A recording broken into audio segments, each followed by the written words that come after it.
Hello, everyone. I'm John Cranton. Welcome to Chip's Weekend NBA Report. We're going to look at the weekend NBA games with analysis. We got free picks for you as well as trivia. First, Chip Chirimbes. His top plays are called his high roller mega bucks plays. His last 20 releases, 16-4. He had a winner with the Lakers in Game 2 this week, and then the Pacers again on Thursday. Chip, how have you done on your last 10 mega buck plays? John, you know the answer to that. We've won 10 straight megabuck releases, unprecedented in the NBA playoff action. Actually, 17-2-1 the last 20 releases overall, 16-4 with the big game megabuck winners, on a streak of 10 in a row. And on Friday, I have another big winner between the 76ers and the Celtics. Now, John, these games go for $500, and I've been virtually giving them away online. We're going to have to step up the pace a little bit here. $20 for tonight's megabuck winner at 866-899-9462. This is a bargain. This is a deal. This is a game you can step out on. It's a game you can play with confidence. The most consistent and disciplined handicapper in the country, Chip Chirimbes, is going to give you his megabuck winner for only $20. 866-899-9462. All right, and Jim Feist is also enjoying the NBA playoffs, a 12-4 overall run, and for the entire playoffs with totals 11-5. He did have a loss with the Miami Heat, but he had the winner on the under. And Friday night, his NBA playoff parlay of the year. You can get two plays from Jim for $20. 1-866-841-1655. Okay, one of the most fascinating series is where you are, the Miami Heat, Indiana Pacers. Heat won that first game, but everything's kind of turned around. The thing I noticed was the line movement for Game 3. It actually opened a pick'em the night before. I get the sense that the odds makers were saying, we're not sure who should be favored, so let's put pick'em on it and let the public decide. Well, the public all came in on the Miami Heat, and they were wrong. You had the Indiana Pacers, so what were the public thinking, and what did you see that was different going the other side? Well, John, we've done very well in this series. We've done very well with the Heat overall since the playoffs have started. We're 3-0 in this series. We opened with Miami Game 1. They came from behind with a very short cover, and then the last two games they have struggled. The Pacers won. What I'm seeing out there from Miami is a team that really lacks confidence, and I mean the big guys lack confidence down the stretch, and it doesn't look like LeBron wants to take over. You know, John, there was an interesting stat they put out. In 18 games this year, where in the last 24 seconds where they were trailing or were tied by a point or two, LeBron James has only taken that last shot twice in 18 attempts. Now, by the law of averages, he should get 1 out of every 5 attempts because there's 5 players out there, and this is just not happening. And this is supposed to be the best player in the universe, the best player in the world, and yet in crunch time, I don't know if it's ego where Wade just takes over and LeBron never gets to see the ball, or LeBron just defers, but LeBron James has got to get the ball in that situation, and he's got to make something happen. If they win Game 2, yesterday would have been an aberration. Nobody would have really cared, but now there's great concern down here in Miami. Now they're of course, they're saying Wade is hurt, worse than he's letting on. He's just playing bad basketball. He's not the same player he was when he came in. He isn't as young. He is very quick and strong, but he's really beat up. And I think the Heat may be in a little bit of trouble, particularly if they don't rally in the next game in Indiana. Yeah, Wade and LeBron certainly looked gassed down the stretch in these last two games. One thing that's really stood out is the bench play. We knew that Indiana had the better bench coming into the series, and they've been very good along with their defense. But the Miami Heat bench, when I look at that bench, on paper, they look pretty good. During the regular season, they weren't. They were disappointing. But in the playoffs, particularly this series against Indiana, they have been non-existent. 1 of 22 from three-point land, the whole team was to start the first two games. Then they were just 4 of 20 in Game 3. And you look at the bench in Game 2, the game they lost, bench was combined 4 of 16 shooting for 11 points and 8 fouls. Game 3, they were a little better with 23 points, but you really didn't notice that the bench was contributing because they were getting blown out.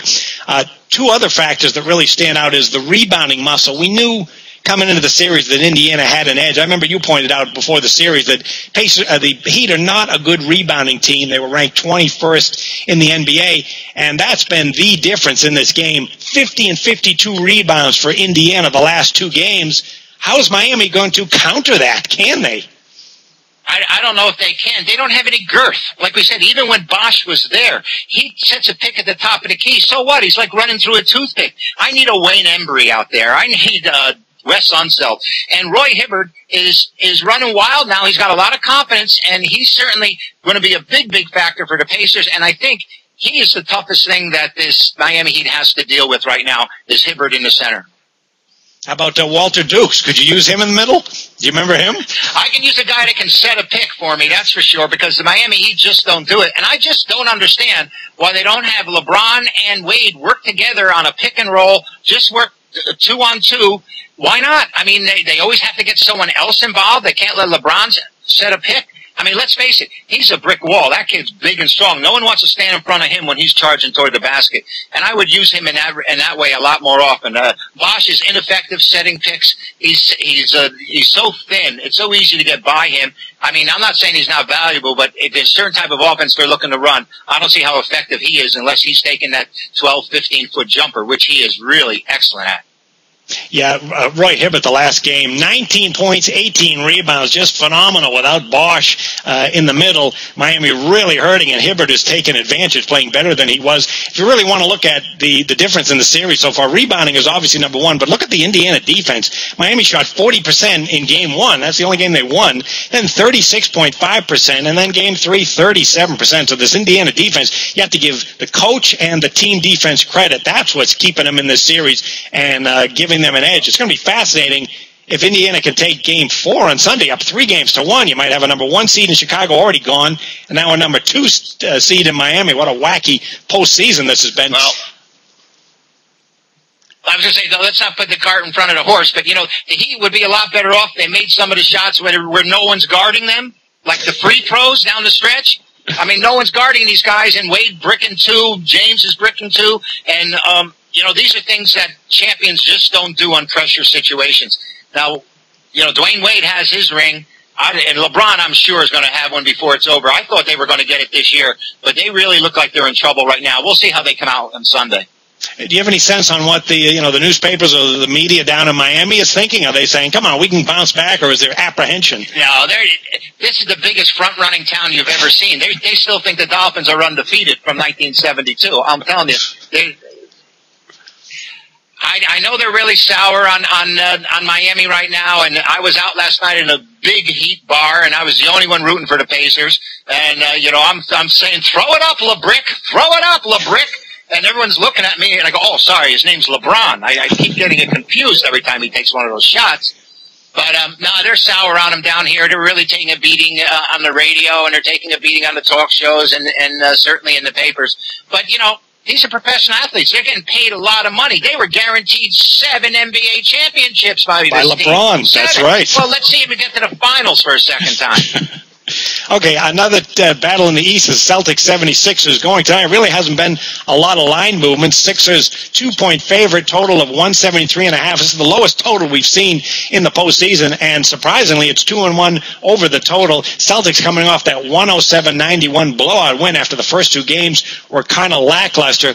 This is a series that I think the wrong team's favorite here. Kevin Garnett's been the best player in this series. Sixers have nobody who can guard him. Rajon Rondo is a guy who nobody in the league really can guard or have match up against when he's on his game. And even Doc Rivers, I heard him today saying, hey, getting 1 win in Philadelphia, that's not enough. So I get the sense that this Celtic team is focused and serious, and they're ready to win tonight.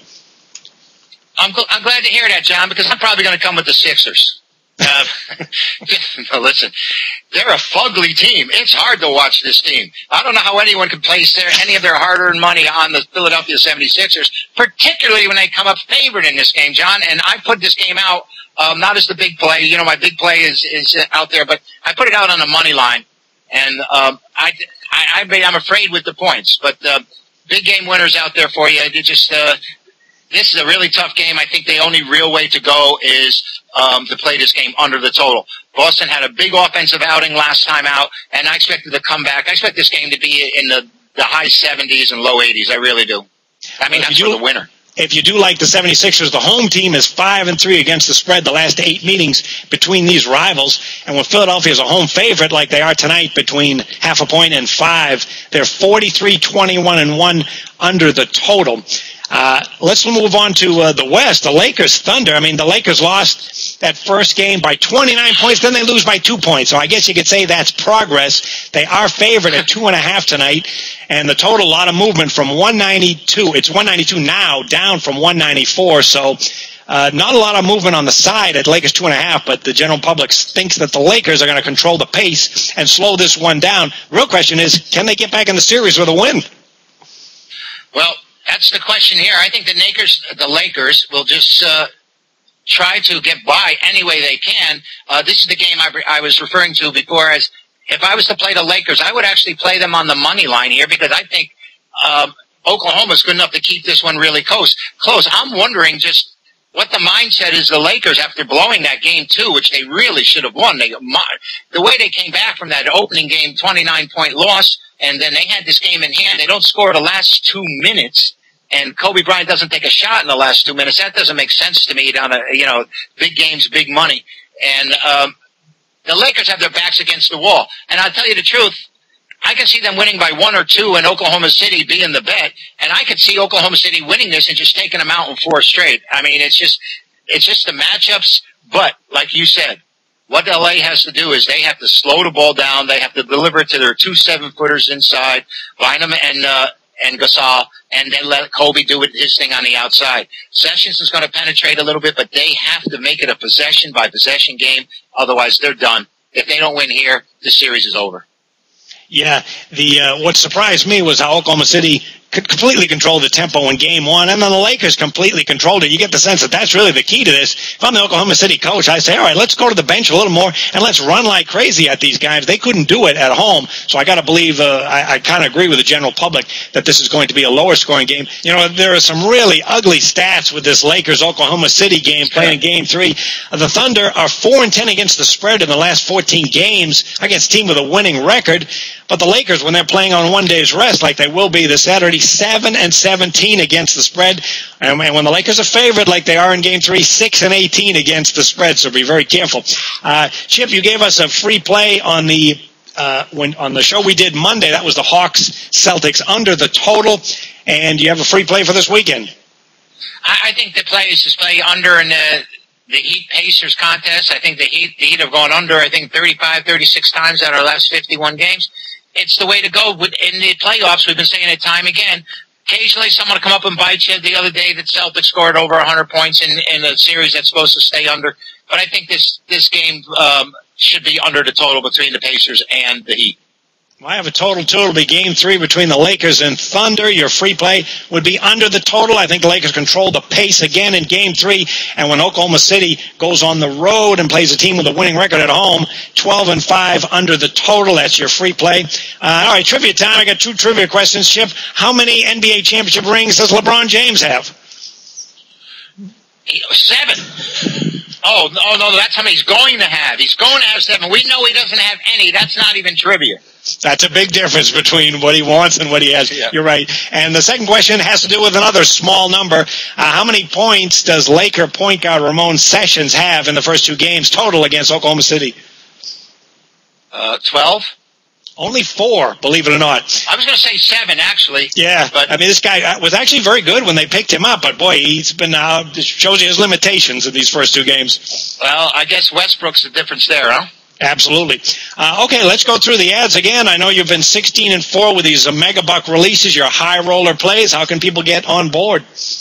All right, not only 16-4, but 10 straight megabuck winners right now, and 17-2-1 over the last 20 NBA playoff releases.